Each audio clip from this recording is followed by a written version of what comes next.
Okay, this is chapter 2, and by the way, you know that there's a homework assignment due by next Tuesday, right? On Blackboard, you can, if you have a, the problem, the trouble uploading your homework assignments, please let me know. So in this chapter number 2, we are going to study the first law of thermodynamics. What is the first law of thermodynamics? The conservation of energy principle, right? Like, you eat 3 hamburgers in the morning, you poop 2 hamburgers in the afternoon. How many hamburgers in your stomach? 1. That is the conservation of energy principle. That's what we are going to study. So if you want to use conservation of energy principle, it's pretty simple. Like, think about you're going to hit a buffet. Like the dining hall is a buffet, right? So sometimes you get worried about, how much weight I get, when I eat too much there. So if you want to, study the weight gain after eating, in a buffet, how can you calculate the weight change of your body? You can think like that, that if you, when you measure your weight before, the hitting a buffet, and then you measure your weight, after, the leaving the buffet, the difference is going to be the change of weight of your body, right? So that's how we use this first law of thermodynamics, such as this one. So if you hit a buffet, you're going to eat, a lot of food, right? So the amount of food, that is energy, goes into your body minus sometimes, if you eat too much, you get, you want to go to the restroom and oops, some, right? Then minus energy out is going to be what? The weight gain of your body, the change of energy change of your system. So this is how we study the first law of thermodynamics. Energy transfer, energy goes into your body, minus energy transfer, energy comes out of your body, is going to be the change of energy of your system. That is the first law of thermodynamics that we are going to study first in this chapter and throughout this thermodynamics, okay? And then there are 2 types of energy transfer. Like, that you can only eat 2 foods in the buffet. So there are 2 of them. One is energy transfer by heat. That is heat transfer. So energy transfer by heat. And the other one is energy transfer by work, W. So what kind of, what is energy transfer by heat? If you, play video game on your phone, sometimes your phone gets hot, and then, because of you're running, your CPU, by running your, the games. So that means that there's a heat created by the phone, and it is transferring from the cell phone to the surroundings. That's why, when you touch this phone, you feel that it is hot because there is a heat transfer from the phone to your hand, right? So that is heat transfer. This heat transfer can go in or goes out.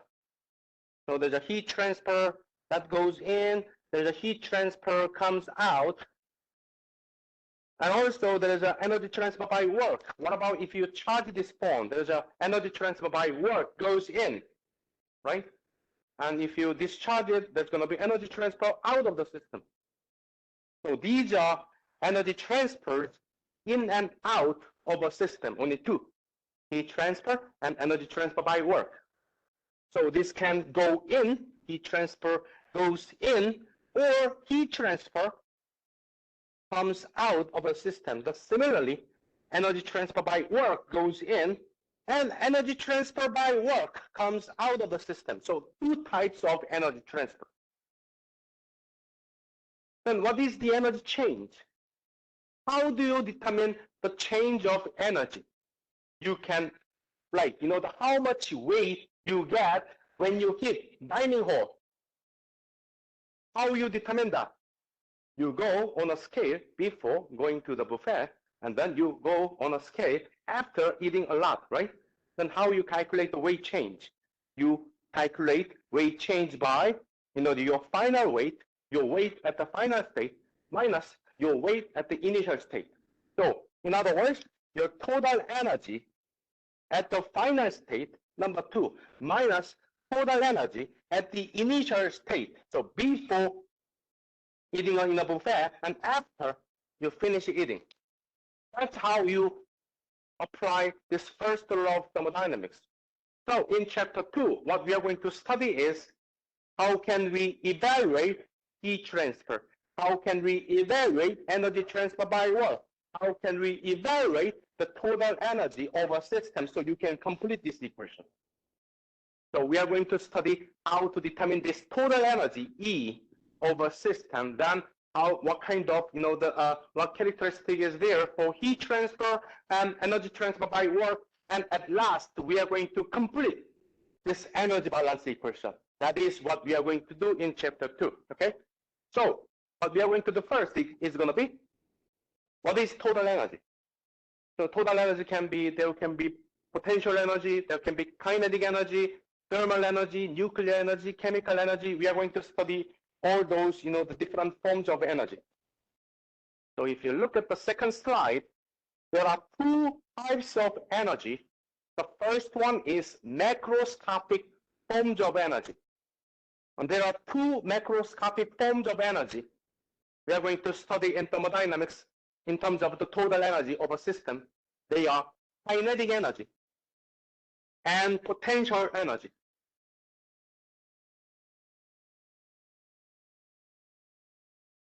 Another form of energy is those related to the molecular structure of a system and the degree of the molecular activity. So there are 3 types of macroscopic forms of energy. Internal energy, which is, the thermal energy. So the temperature of a system goes up when it receives heat. Temperature of the system goes down when it releases the energy. Or chemical reaction, nuclear reaction. Those are microscopic forms of energy. And we say internal energy, we call these microscopic forms of energy as internal energy, and we use letter U to represent internal energy. The sum of all the microscopic forms of energy, which is new in this course, right? On the other hand, kinetic energy and potential energy, you are very familiar with them, right? Potential and kinetic energy is the energy associated with velocity.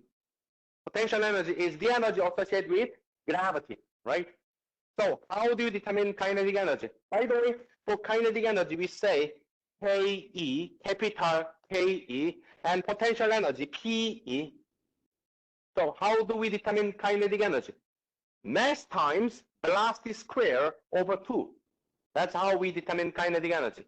Potential energy, mass times gravity times z. I think you studied this one as h, height, but this one, the z is elevation. Mass times gravity times elevation. That's how we determine potential energy.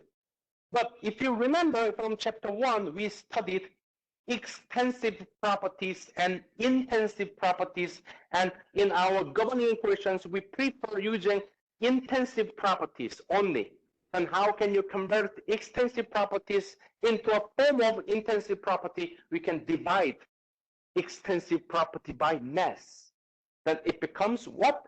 Specific property. So when you see this capital Ke, that means the actual kinetic energy. If you divide this kinetic energy by mass, then it becomes specific kinetic energy, lowercase ke.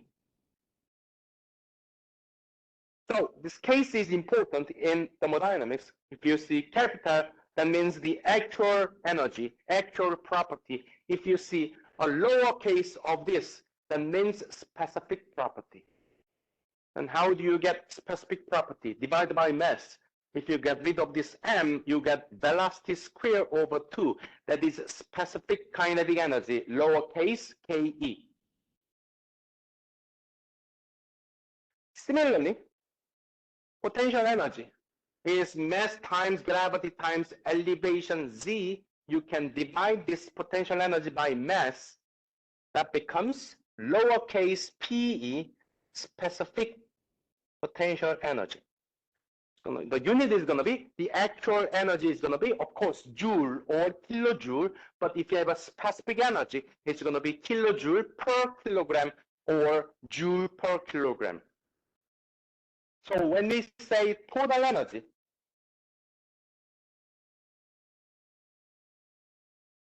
that can be used in this energy balance equation, this total energy, capital E, can be determined by the sum of internal energy, kinetic energy, and potential energy. So the total energy, E, is going to be U plus KE plus PE. That's how you determine the total energy of a system.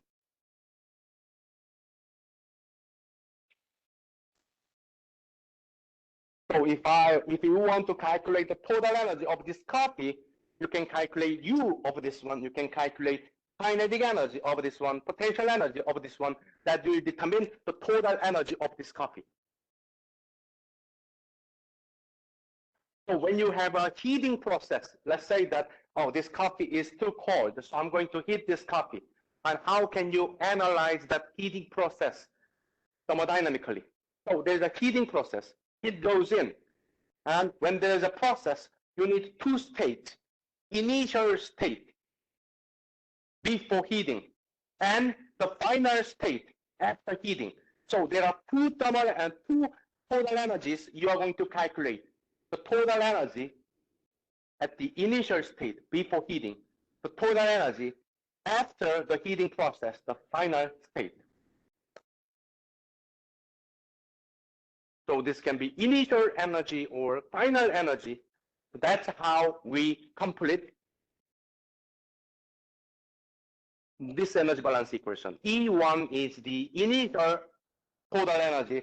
E2 is the final total energy. So how can you calculate this total energy? U plus KE plus PE is going to be U plus kinetic energy, mass times velocity square over 2, and mass times gravity times elevation. So that's how we determine total energy.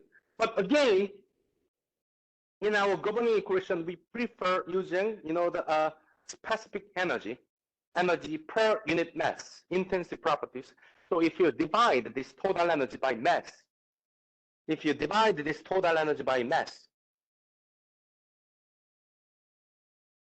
you get lowercase e. That is total energy E divided by mass, whose unit is joule per kilogram. That is going to be lowercase u, lowercase ke, lowercase p. That's how you determine the total energy per unit mass. So this is what we are going to use in our governing equation.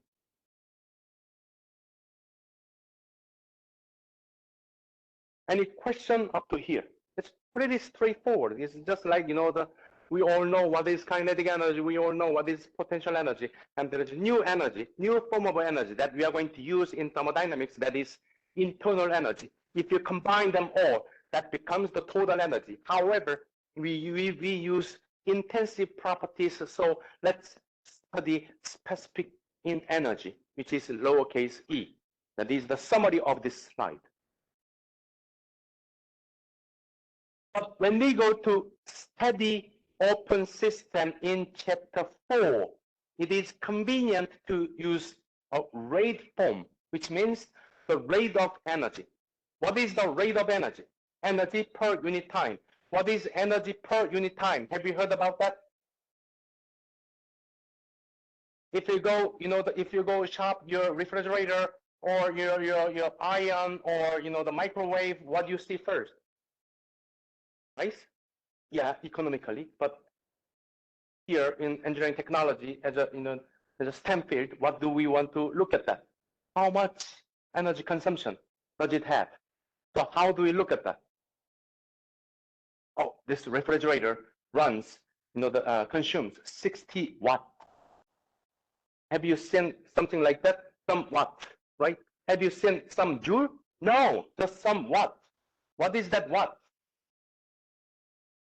What is the unit of energy? No. What is the unit of what?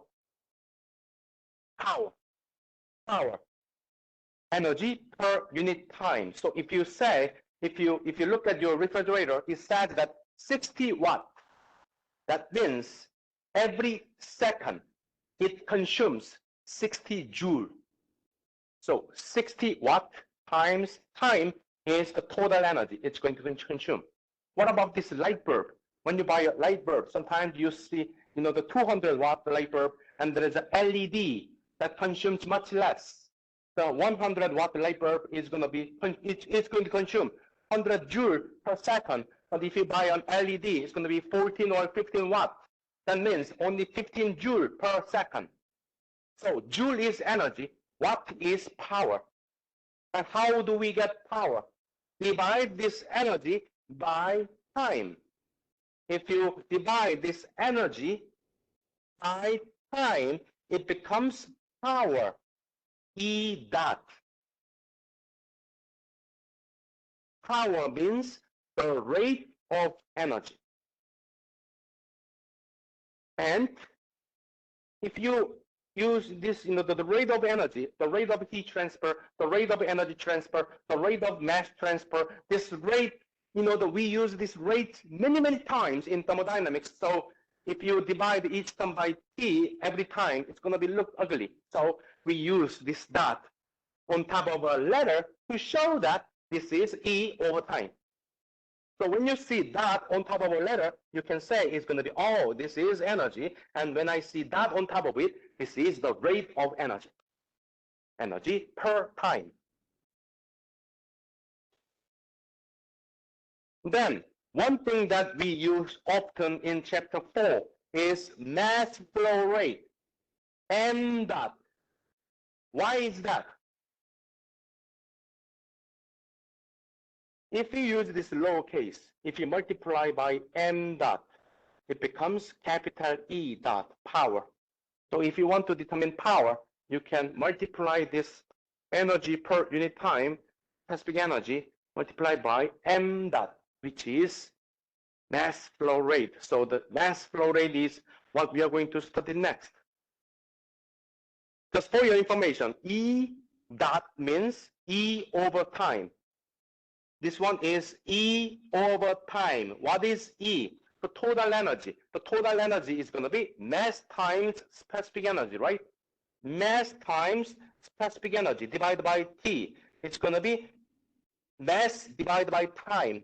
Mass flow rate, m dot times E. Okay? So you need to be careful, what is capital, what is lowercase, what is, when you have a dot on top of it. So one is divided by, lowercase is divided by mass. If you see dot, divided by time. So don't get confused between adding a dot or having a lowercase. Then this m dot is important, especially when we go to chapter 4, studying open system, especially when we use rate form of our energy balance equation. Then how can we determine m dot? There are two different ways to determine this m dot.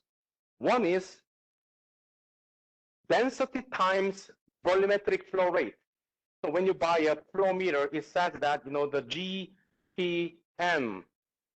What does it mean? Gallon per minute. So this much gallon per every minute.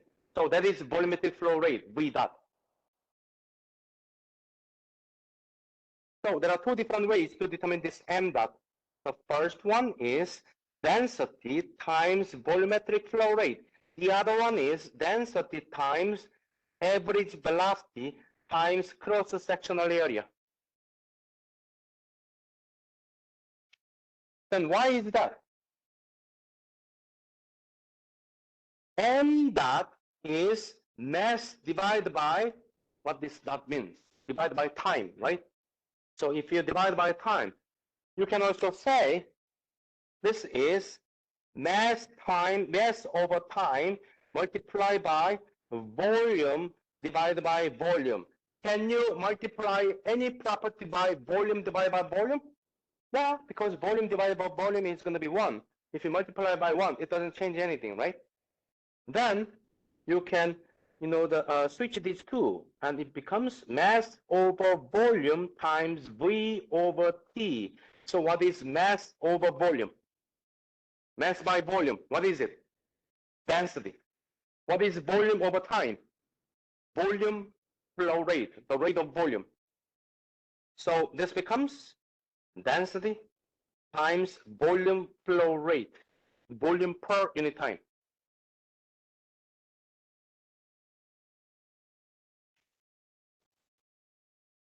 Or we can go this way. How do you determine volume? Area times distance, right? So you can say this one is mass over volume times this volume is going to be area times distance divided by T, time. Then what is distance over time? Velocity. What is mass over volume? Density. So it's going to be density times velocity, average velocity, times A, cross-sectional area. So these are the two ways to determine the mass flow rate.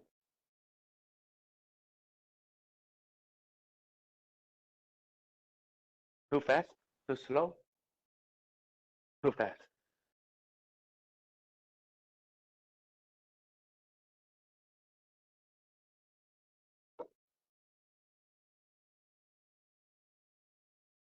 Any question how to determine mass flow rate? When we go to chapter 4, we have many practice problems to determine mass flow rate. So don't worry too much in here, okay?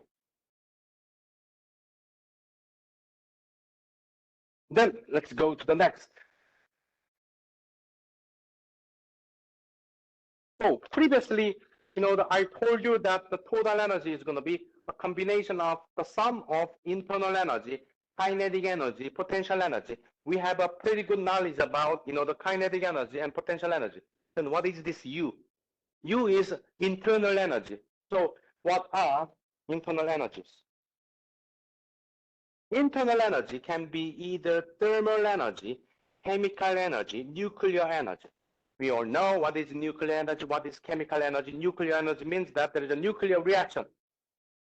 Chemical energy means that there is a chemical reaction, which are pretty uncommon in many engineering applications. Okay? If you want to study nuclear energy, you need to go to the nuclear engineering program, right? Chemical energy, chemical engineering program.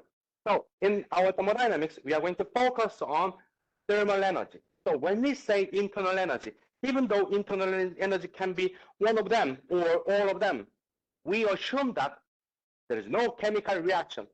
There is no nuclear reaction. Is there chemical reaction in this air conditioning system? No. Is there nuclear reaction in our refrigerator?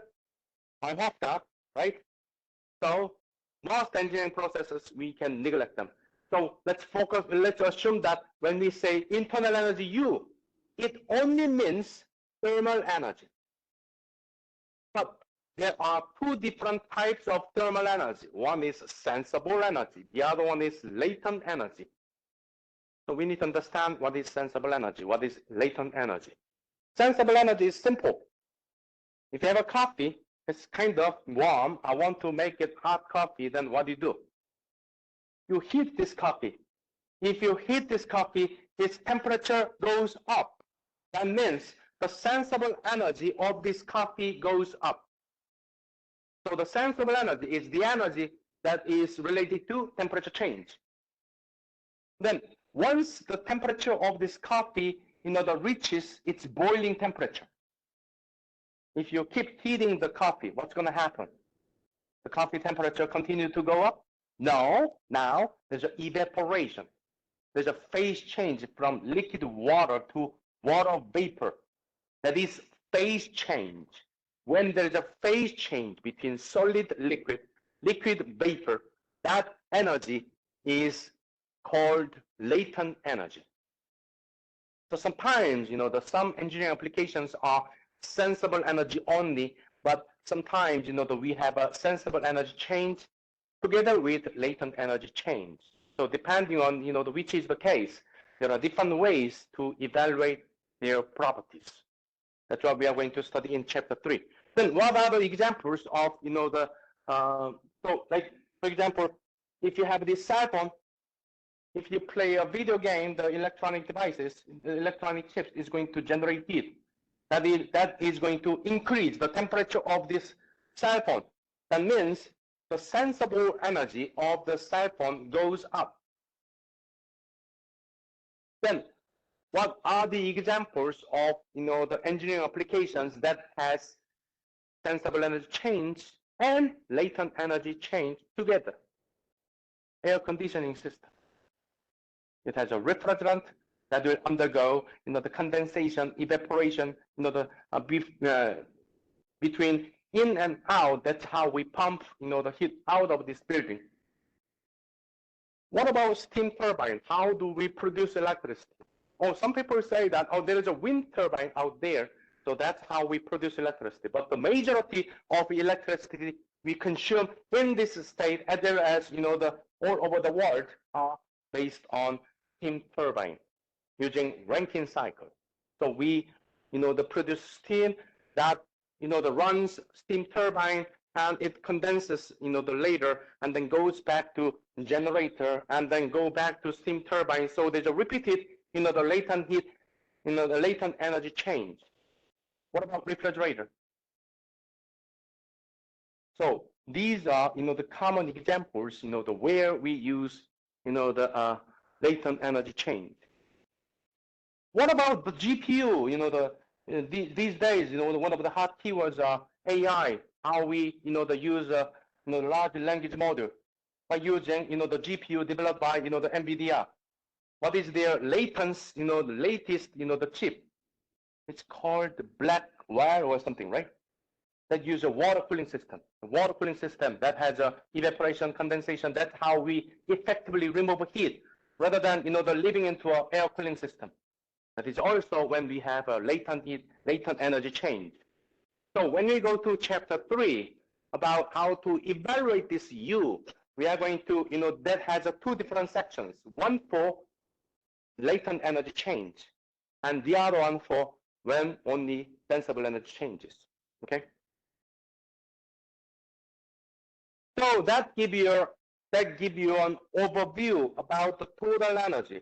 This total energy is going to be mass times specific internal energy, mass times velocity square over 2, kinetic energy, mass times gravity times elevation z, potential energy. So that's how we determine the total energy of a system. But this U is pretty complicated, so we are going to study, how to evaluate this U in this chapter 2, because we are going to study, how to evaluate this U in the next chapter, which is chapter 3. So in this chapter, we are going to focus on kinetic energy and potential energy. Then what are kinetic energy and potential energy? In other words, we call them mechanical energy. So kinetic energy and potential energy, they are the only mechanical energy in the world? No, there's one more mechanical energy that is not a part of total energy. You can see that this one, that is flow energy, P over density. Then we have a pretty good idea about what is kinetic energy. When you have a velocity, it has an energy, that is kinetic energy. When something is up there, that has an energy, that is potential energy. Then what is flow energy? So we need to get, an idea about, what is this flow energy. So let me give you an example. This example gives you a pretty good idea about what is flow energy.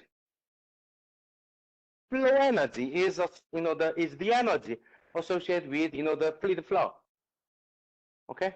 Then let's talk about, the fluid flow. It's always the best to understand a new mechanism by using a good example. So let's think about an example in this classroom. So this classroom is ET356. 128 has one door over there, but if you have only one door, that's not going to be a flow. We need to have an exit. So let's assume that, that there is an imaginary door there. So this is inlet and that door, and let's assume that there is another door. Here is the exit of this room. Then let's assume that, that I'm just too famous. There are too many, the students wants to come into this classroom. Let's assume that there are 500 students in this small classroom. So the students are going to be the system, right? And this classroom is completely filled with students.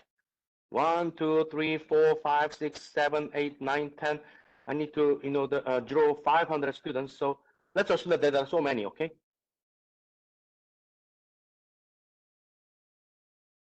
Okay. Now there's an inlet here, that door. There's an exit. Now, one student came here trying to enter this classroom. Can he enter? Can he enter?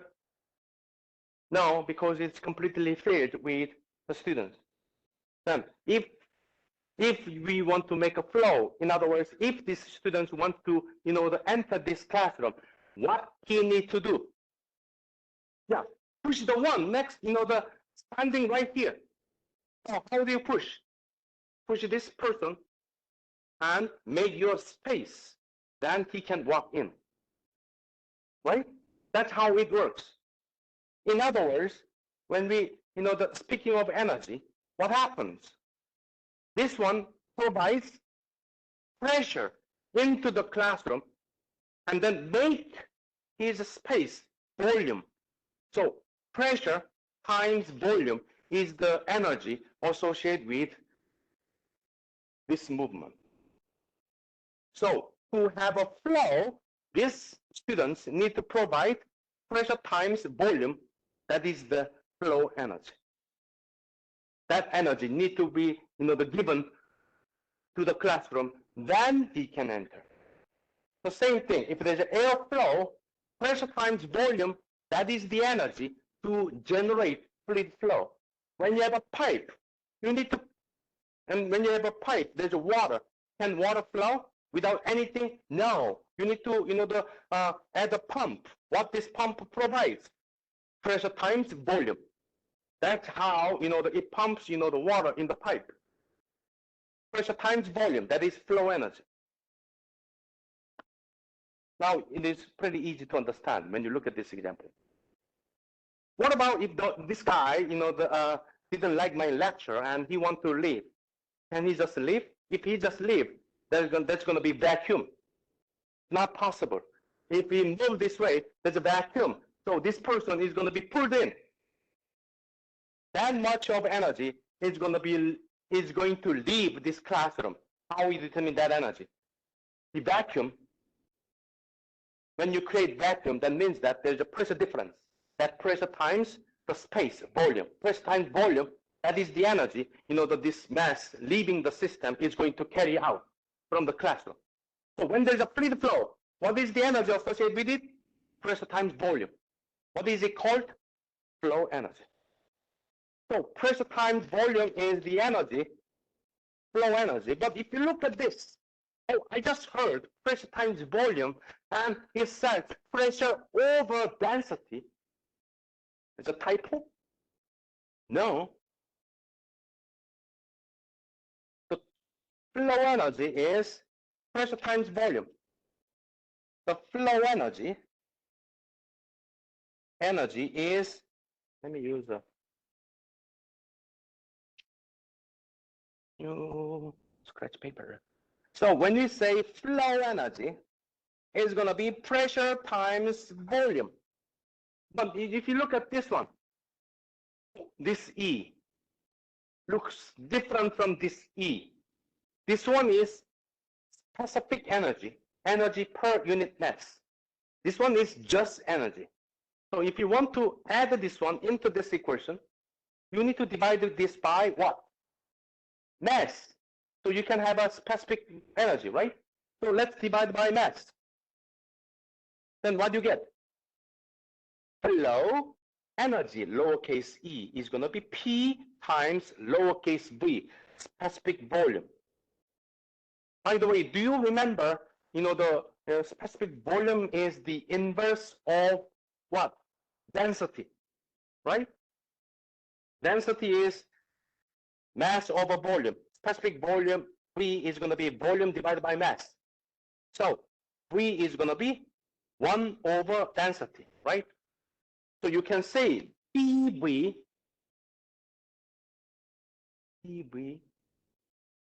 not the one in France,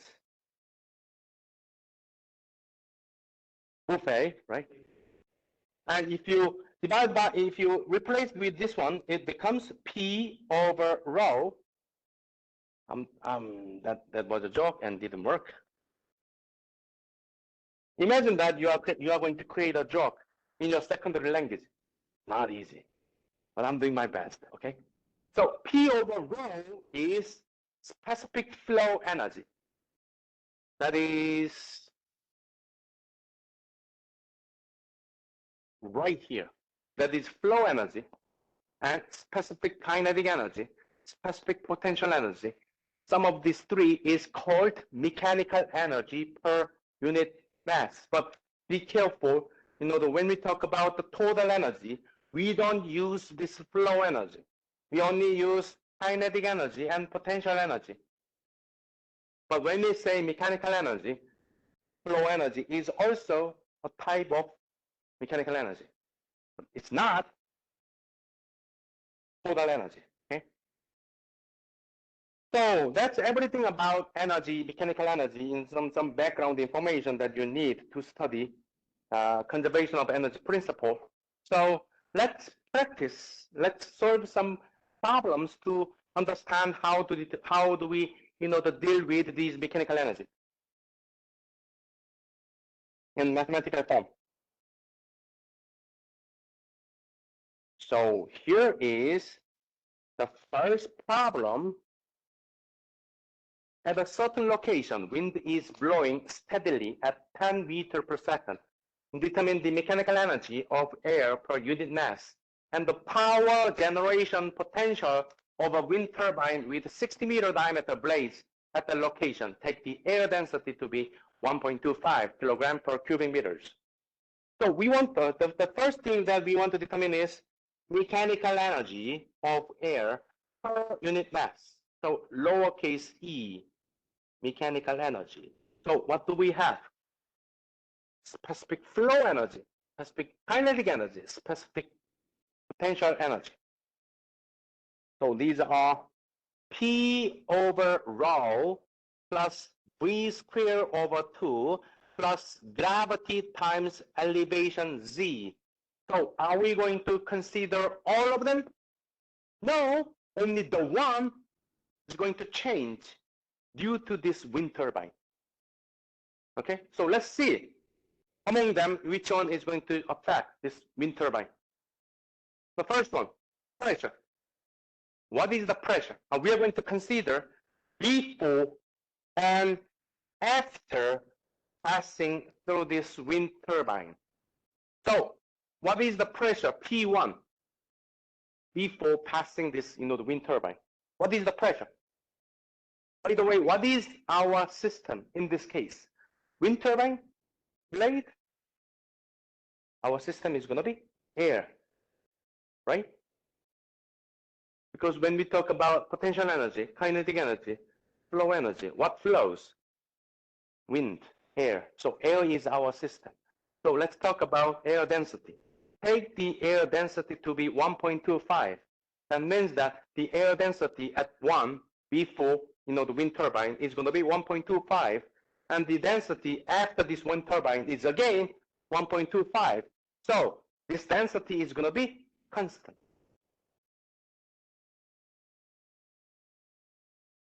What about pressure? What is the pressure of this air? 200, 300, 500 kilopascal, 1000? No, that pressure is going to be atmospheric pressure. So here at number 1, the pressure is going to be atmospheric pressure. What about here? On top of Mountain Everest? Same thing, atmospheric pressure. So what is the pressure difference before and after this wind turbine? Nothing. So this one is also constant. To have a pressure change before and after this kind of fan, you need to have air in a pipe. Then pressure is going to change, but it is open to the atmosphere, right? What about potential energy? G, is it constant or variable? So this is the Earth. Here is the moon, right? No. So gravity is the same. What about elevation? Here is Mount Pleasant on top of Mountain Everest. No. So elevation does not change. So is there potential energy change? No. So we can neglect that. Neglect that.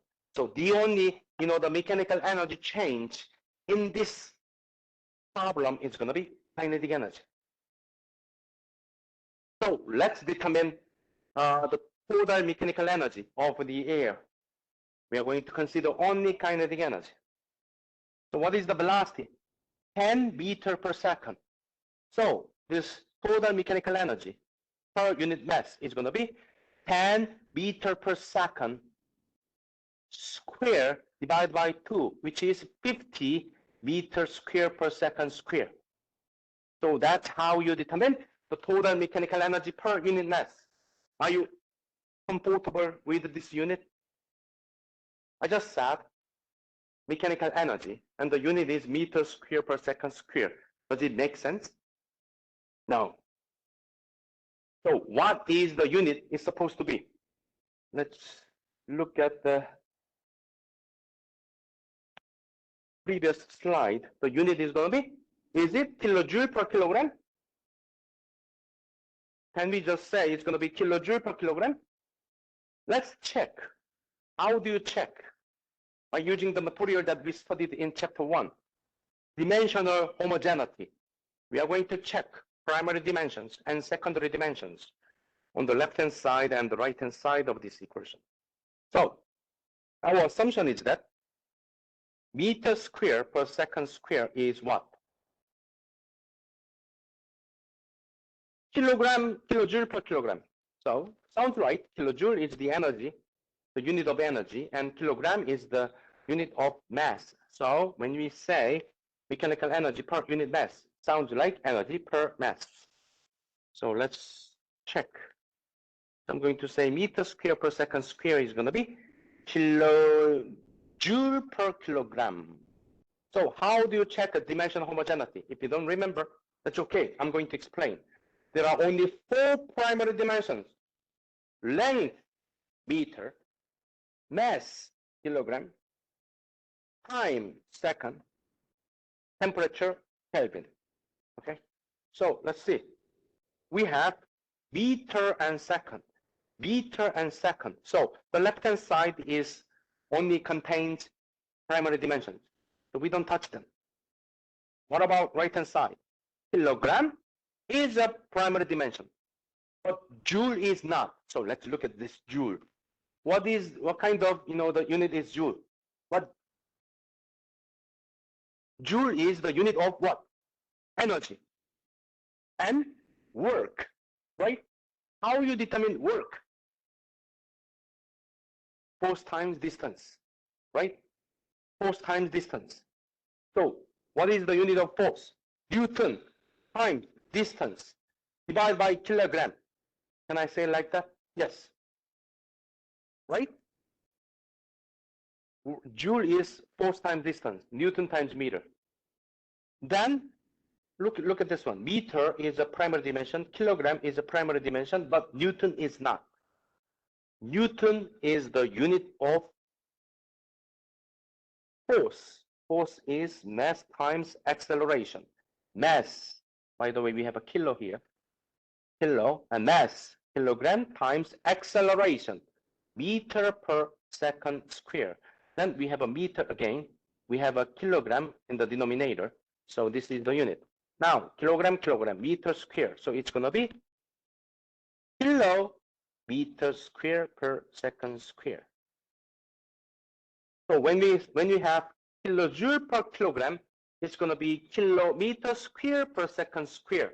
So when we say meter square per second square, what is this unit? Besides kilo, it's going to be joule per kilogram.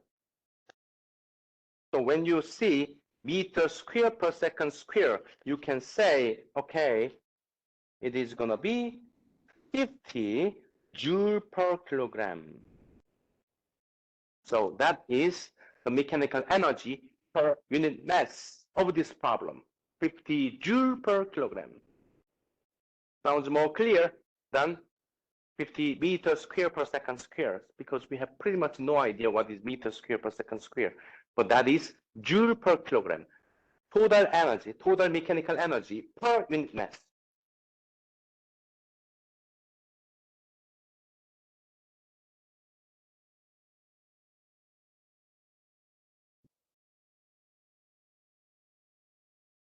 So the next time you see meter square per second square, you just write joule per kilogram. So that's how we determine the total mechanical energy per unit mass. What's the next question? The power generation potential. In other words, what is the maximum power we can generate by using this wind turbine? So we want to determine power. Oh wait, what we studied is total energy. And what's wrong with this power? What is the relation between energy and power? Energy divided by time is power, right?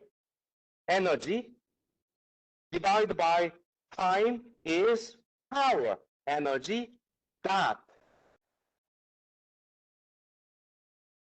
You remember adding this dot shows that this one divided by time, right? So power is going to be energy per time. So E dot is power. So let's determine power, E dot. Do we have any information about time? No. Do we have any information about this E?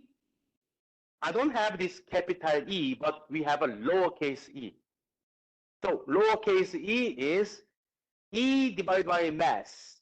Then E is going to be mass times lowercase e, right? So we can say this capital E, total energy, is going to be mass times energy per unit mass. Lowercase e mechanical divided by time. Then there's a way we can get rid of this time. Mass over time, that is mass flow rate. We just studied mass flow rate about 10 to 20 minutes ago. So this is going to be m divided by time dot times E mechanical. That is power generation potential. Do we know the mechanical energy per unit mass? Yes, 50 joule per kilogram. So if you can determine m dot, you can determine the power. So how do we determine m dot?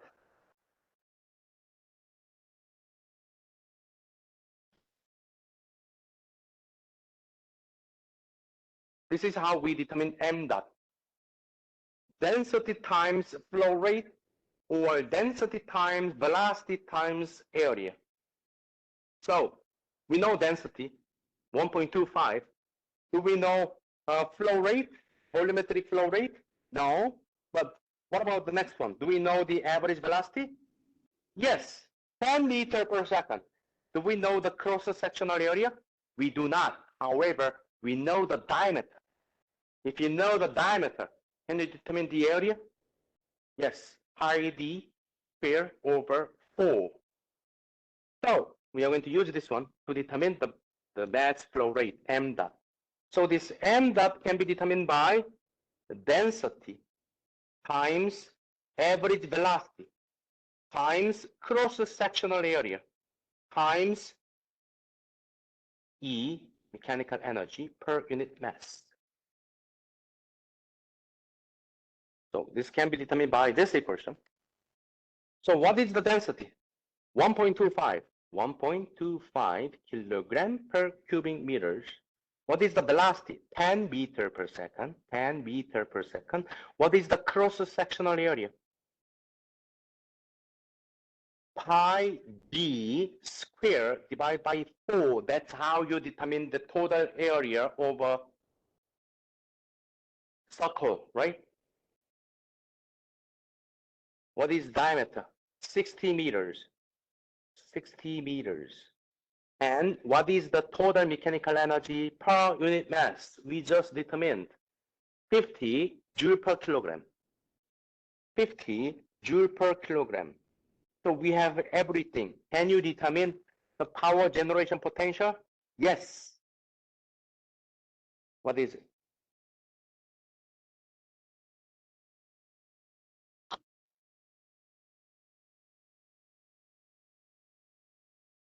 $1,770 kilowatt.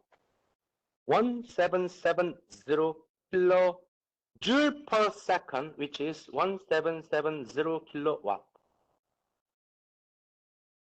That's how you determine the power generation potential, which means that if you have an ideal wind turbine at this location, then this is the maximum power you can generate. In reality, the actual power generation is going to be less than this one, because in this case, we assume that it was 10 meter per second, and all the kinetic energy has been converted to electric energy, so there's no wind anymore.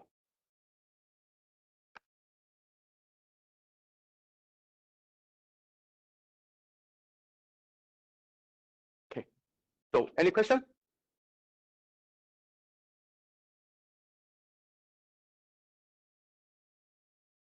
Not much, right?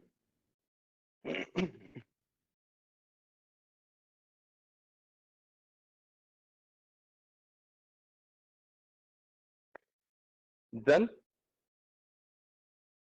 just let me know if I go too fast or too slow, okay? Slow, fast.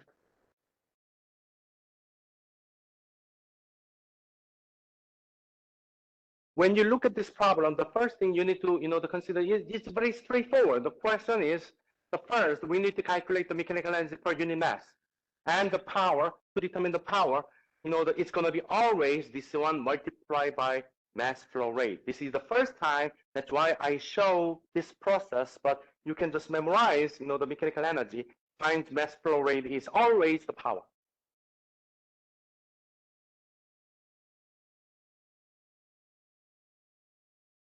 So there are only two things. You will calculate this energy per unit mass all the time, because that's what we use, specific energy. Then there are two options. If you want to calculate energy, multiply by mass. If you want to calculate power, multiply by m dot. Only two directions, energy or power. And m dot. What is the first step? Determine lowercase e.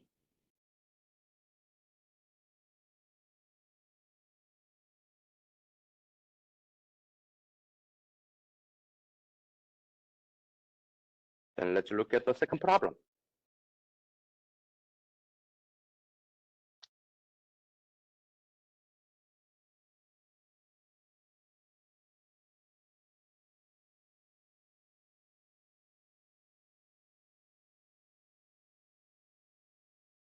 Consider a river flowing toward a lake at an average velocity of 3 meters per second at a rate of 500 cubic meters per second.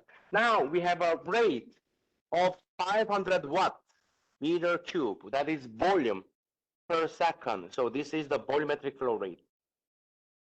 At a location 90 meters above the lake surface, determine the total mechanical energy of the river water per unit mass. The same thing, lowercase e, and the power generation potential. Now, from that lowercase e, calculate the power. So you are going to multiply that e by the mass flow rate m dot, the same process. There are only two variations. Multiply by m to get the energy, multiply by m dot to get the power. In this case, power.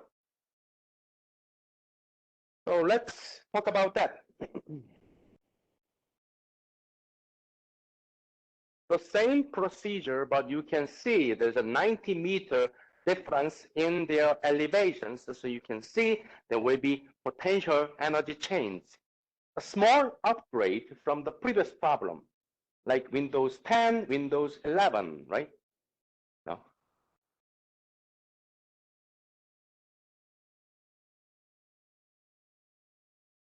So you don't like Windows. Then what about iPhone 15, iPhone 16?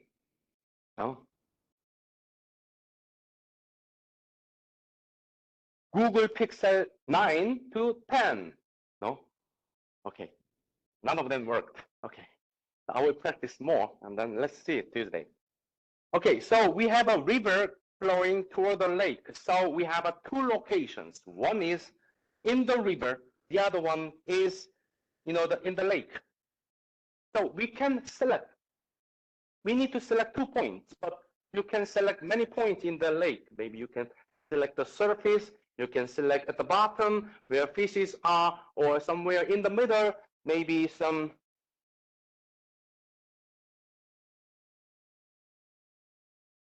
nuclear waste.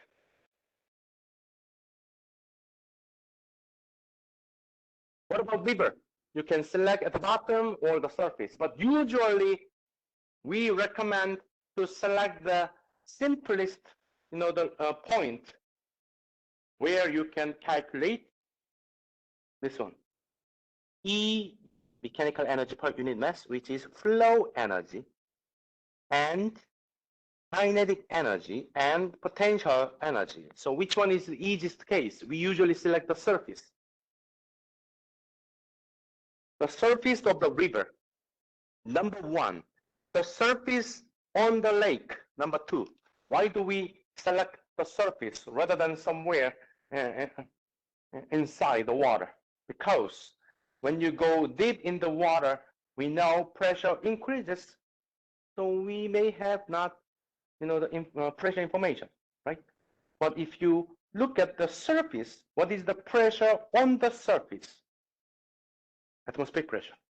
So if you select the surface of the river, the surface of the lake, they are all at the atmospheric pressure. You can cross them out, right? So there's any change in the pressure? No. What about, is there any change in the density? What is the system? Are we talking about this pump? Are we talking about water? Are we talking about air or land? Our system is going to be water. So is there any change in water density? Water can be assumed to be incompressible, so density of the water does not change. So both of them do not change. So you can neglect flow energy change. We usually consider flow energy when we have a fluid flow inside a pipe or duct where it is enclosed from outside. So there can be pressure change. What about velocity? Yes, there is a change in velocity. 3 meters down to, what is the velocity on the surface of this lake? 0. So velocity change, yes. The potential energy change, yes, 90 meters. So let's calculate total mechanical energy per unit mass. So how can we do that? What is the velocity? 3 meters per second. What is the gravity? 9.8 meter per second square. Okay.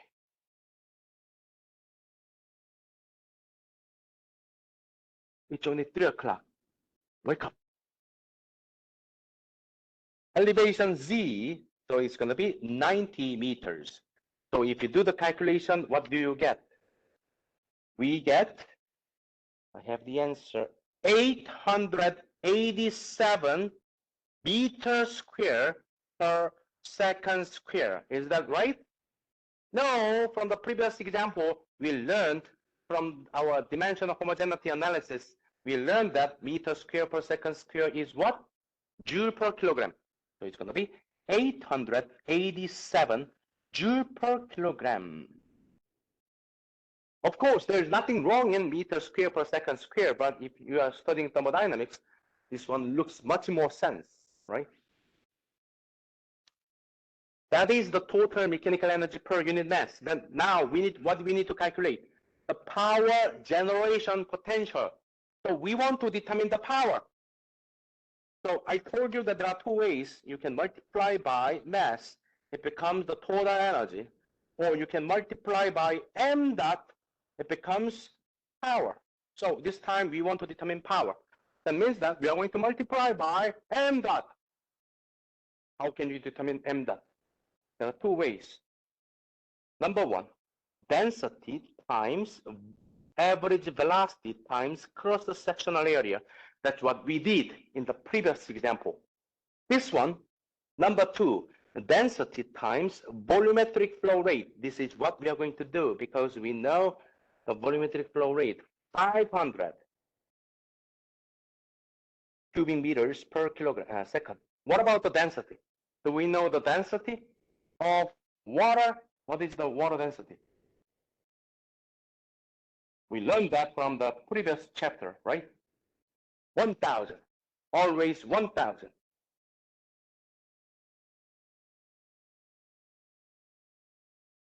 Technically, water density changes with temperature, but the change is too small, so we neglect that.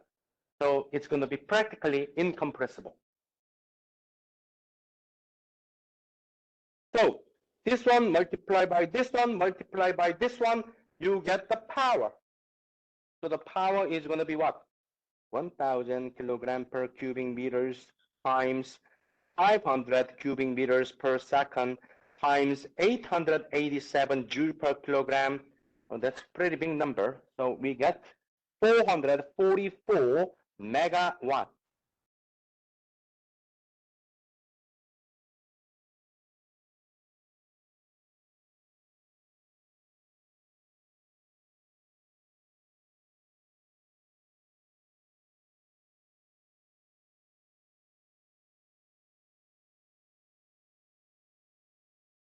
Any question?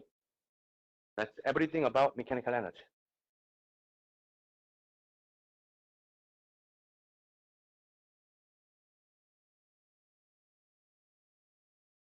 Number 4 means in South Korean, in Korean language, is like a death.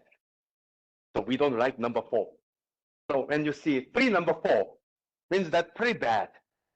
So like some buildings if you go to the South Korea, some buildings don't even have a 4th floor.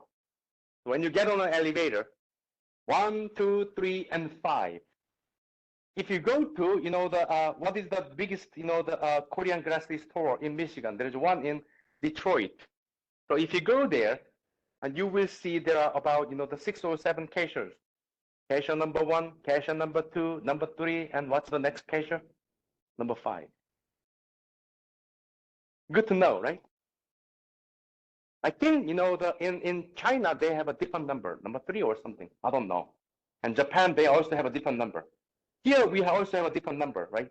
We like 777, but we don't like 666, right? The same thing. Okay.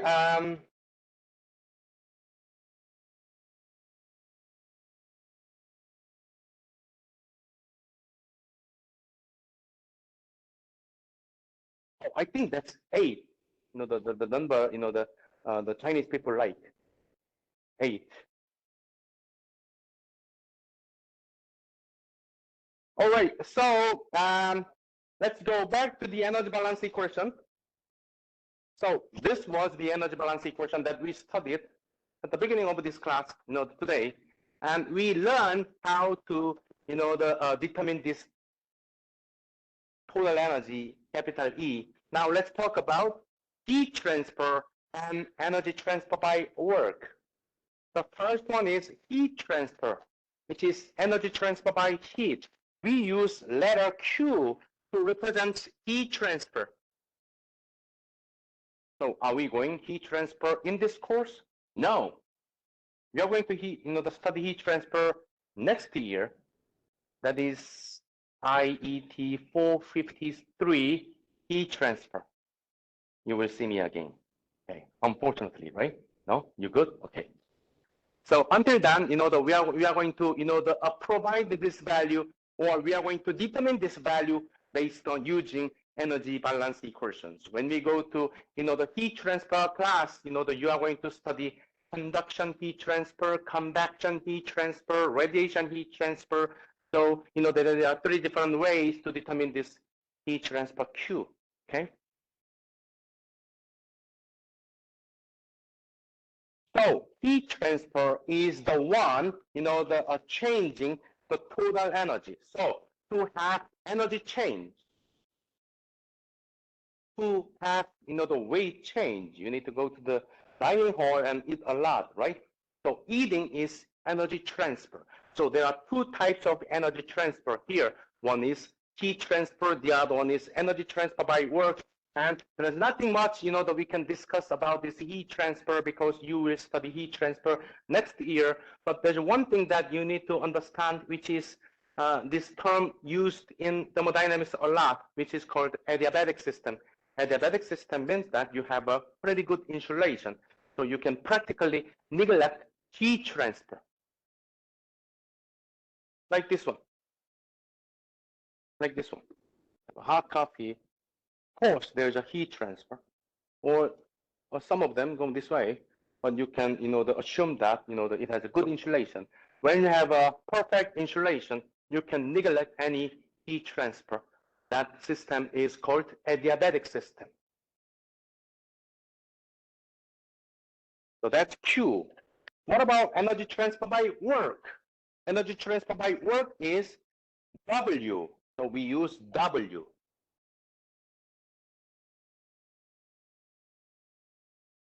So going back to this first energy balance equation, heat transfer is Q. Energy transfer by work is going to be W. So it's going to be Q in W in minus Q out. W out is going to be E2 minus E1.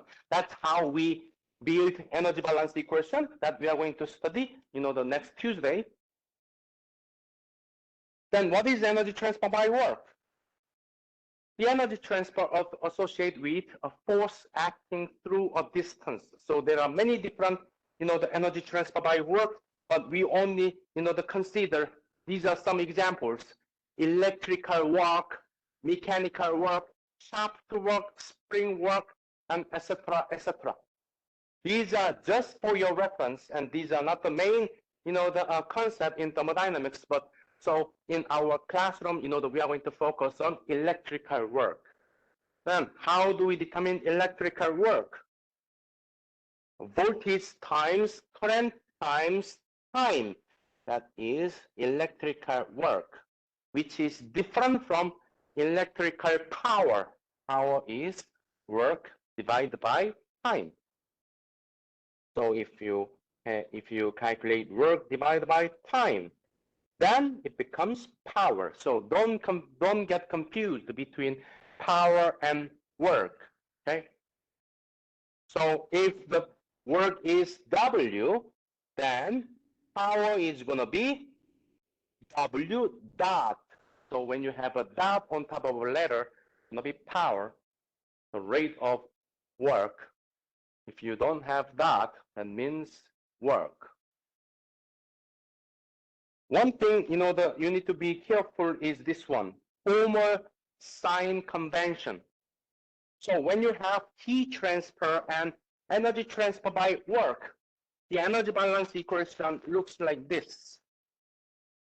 So we have energy transfer in, it can be either heat transfer Q or energy transfer by work W, and we can have energy transfer out of the system, can be either heat transfer out, Q out, or energy transfer by work out. Is going to be total energy change, E2, the total energy at the final state, minus total energy at the initial state. This number means the one is the initial state before a process. Number 2 means the final state after a process. So initially, the coffee temperature was room temperature.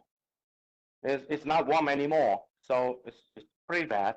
But if you want to, to have that, if you want to make this taste good, you need to increase the temperature. So initially, E1 is going to be 20 degrees Celsius. E2, after heating 90 degrees Celsius, is going to be E2. Okay? Then, this is the general form of energy balance equation, but what engineers, technicians do, we like to simplify problems. No? Right? Right? That's what different from the science and engineering technology, right? No? We combine science and business together, becomes engineering technology, right? No? So, we prefer simplify, our governing equations. So here, there's one way to, simplify this governing equation is that combine Q in and Q out. So we can say net heat transfer, just Q. In this case, the simplest speaking, we can say Q in minus Q out. Then say just Q. Yeah, we can do that, right? What about W? We can say W in minus W out, and that's going to be net energy transfer by work. Then this equation becomes Q net heat transfer plus W net energy transfer by work is going to be E2 minus E1. Sounds right mathematically, right? But if you study the electrical systems, let's talk about battery systems. So you have a battery system has a positive and negative.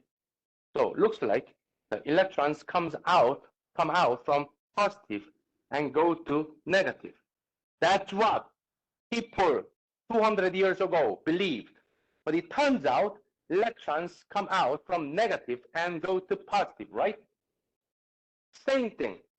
Here, the people a long time ago, thought that Q, the net energy transfer by heat, is going to be Q in minus Q out. No problem. But net energy transfer by work, W, is going to be not W in minus W out. Sounds right mathematically, but they used W out minus W in, not this one. Then the energy balance equation becomes Q minus W is E2 minus E1. That's how you simplify it.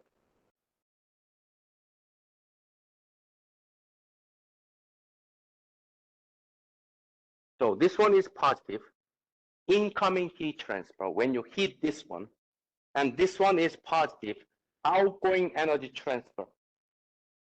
Sounds not right, but it actually makes sense because a long time ago, when people studied thermodynamics for the first time, what was the the main engineering device? Steam turbine. The locomotive, steam locomotive, trying to produce work by heating something, right? Making steam and then run something, right? So our focus was how much heat goes in, how much work we can produce. So Q in was our focus. W out was our focus. That's how they decide this sign. Okay.